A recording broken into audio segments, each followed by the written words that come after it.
I've not long come back from that test ride on this machine where the clutch behaved itself, and obviously the 2.5 cutaway throttle slide in place of the 3 cured a flat spot in the engine, which in turn gave it a lot more get up and go, and it revealed another little problem, which felt like the chain was slipping on a sprocket.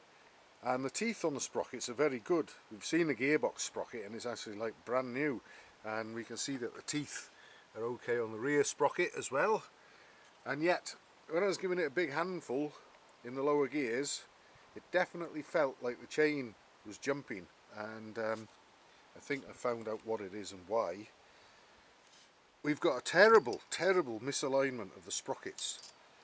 If I put this straight edge across, I've got the chain removed so I could do this, and I put this straight edge across the face, the outer face of the rear sprocket, you can see that it lines up with the inner run of the chain when the chain is on, so it's at least a chain's width out of step, out of line. And the to be fair, the straight edge is running pretty sort of parallel to the line that the chain ought to take, but it's just out of step.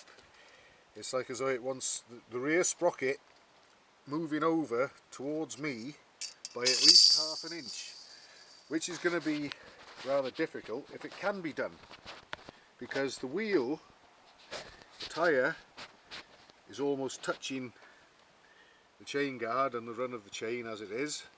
And also we've got perhaps I could do away with that nut there and move the wheel over, but like I say, then the tyre is going to be fouling on the chain guard. So then what I'd have to try and do is adjust the spokes in the rear wheel to move the rim over back towards this way. So ideally I want to go at least half an inch, probably nearer 3/4 of an inch away from me at the moment with the sprocket to make it line up with the gearbox sprocket, and then obviously I'd have to compensate by adjusting the spokes on the rear wheel to try and pull it back this way, because space as alone won't work because there's not enough room to play with. So this really is a problem, and this highlights some of the things that I come up against when I see bikes that people have built as specials. And even though there's obviously quite a lot of good looking and well executed stuff on this machine, in spite of its tatty appearance, that one has been really badly overlooked.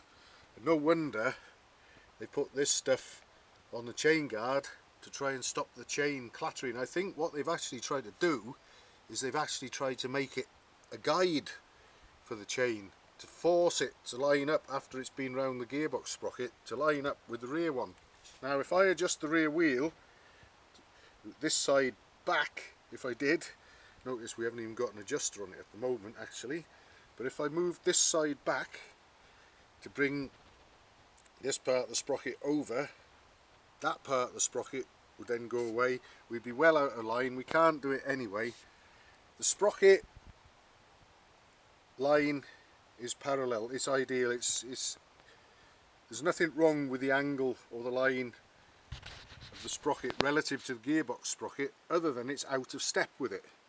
Like I say, the rear chain, where it is now, it wants to be a chain's width closer to me. So I don't quite know how I'm going to go about this, should the owner want me to. It might even be easier to consider another rear wheel possibly, but we've certainly got a problem there, and that's not going to go away too easily.